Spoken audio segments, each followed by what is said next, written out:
fact is that social media allows us to learn anywhere, anytime. Whenever we have a burning question, we can get an answer to that question. And we intuitively do that. I think those of us who are already engaged in social media, we know intuitively that the answers are out there if we want to access them. So if we have a question, if we have a problem, we reach out to a professional community, we reach out to friends, we reach out to resources and experts online, and we get good answers. But we have to show our students how we do that. And we don't do that by providing them with limited resources in the classroom. We don't do that by giving them a reading list. Rather, for example, instead of a reading list, why not have them establish their own reading list by perusing the resources that are available and deciding for themselves what they think they need to read in order to establish a certain base of knowledge. So we're transferring our own expertise and our own knowledge and our own learning practices to them and allowing them to put them into practice. So we're acting as guides instead of experts.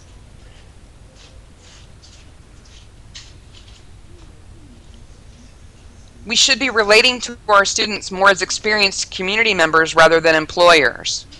Yes, one of our jobs is to evaluate them and to give them grades and to give them feedback and evaluations, but we are also members of the community that they want to be a part of.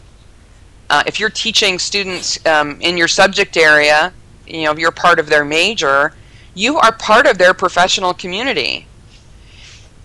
And so we should be introducing them to that community and to those practices rather than just acting as gatekeepers or employers. When the entire vastness of the internet is competition to us, we have to learn how to not compete with it. And I think using the traditional models that we have right now of being the information gatekeepers, what it does is it means that we don't have to teach information literacy. It means that we get to privilege ourselves with being the ones who provide the expertise in a classroom, and we're not preparing students for going to learn for the rest of their lives, and that's a big hole. It's a big hole. And so I think kind of redefining who we are as educators, how we educate, not only makes us more relevant, but it provides a richer education experience for our students. And so we need to think about our place in this information economy and the places that our students are going to take in that economy. So I hope that after today you'll reflect a little bit on the similarities between the old model of education and the roles of social media in our lives today, and how we need to, as educators, as corporate trainers, as K-12 educators, find our place in a world where we are no longer the ones who provide the most information, where there are many, many more resources available to students that we cannot compete with, and so we shouldn't try. That's not our role anymore. Our role is as guides and as mentors. And that's it. I tried to keep it nice and short so we could have lots of questions. So I'm thinking that we certainly have a few. Have lots of questions. Yeah, we certainly have a few. We might well be able to fit a couple more in though, guys. If you want to IM me, you can do that by right-clicking the bald guy in the black t-shirt to your stage right. Or if you know how to do this stuff, I'm 57 miles in Second Life. 5-7. Okay, let's start with Orlando 7. Sarah, he says, does engaging in social media in a productive way not presuppose a formal higher education, but is formal education preparing students enough for social media? Both seem to need each other.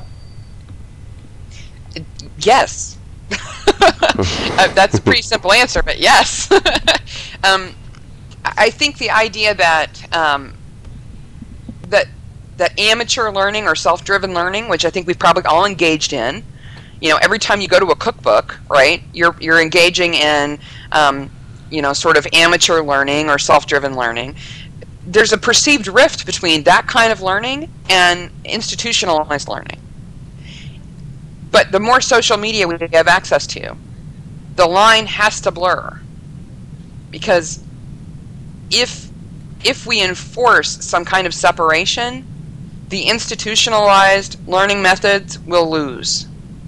Will lose.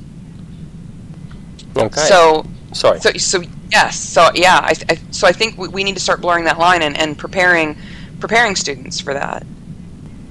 Okay, Valiant Westland says, do you see a point in the near future where degrees are given based on a person's ability to demonstrate a mastery of topic versus attendance at a university?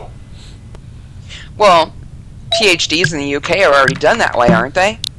Instead of attending coursework, you engage with a network of mentors and you write a dissertation that demonstrates your expertise. And I know many younger people who are in in the technology field who don't have degrees. What they have is really impressive portfolios and really great reputations in their fields. So they started doing open source software when they were 12, and by the time they're 18 or 19, they're in high demand because they've been able to express their abilities in ways outside of institutions. That's not going to be true of every field, though.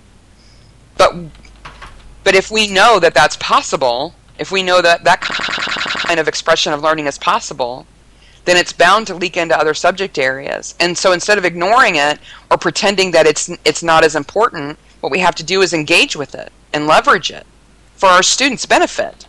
Teach them how to show off what they know and demonstrate their skills outside of just their diploma.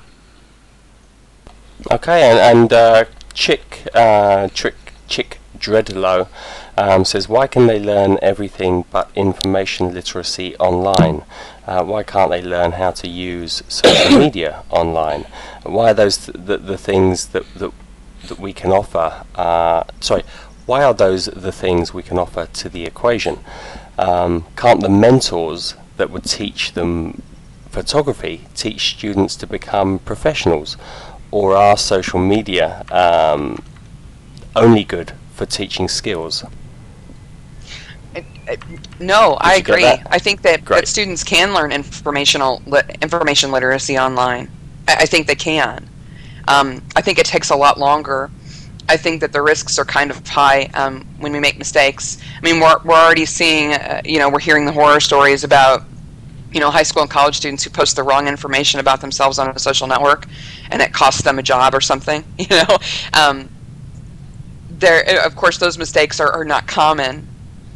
But as professionals, as people who are just a bit more experienced in it, who are a bit more, who have been in it a bit longer, I think we can guide them. I think we can offer them experiences and expertise from our time in it.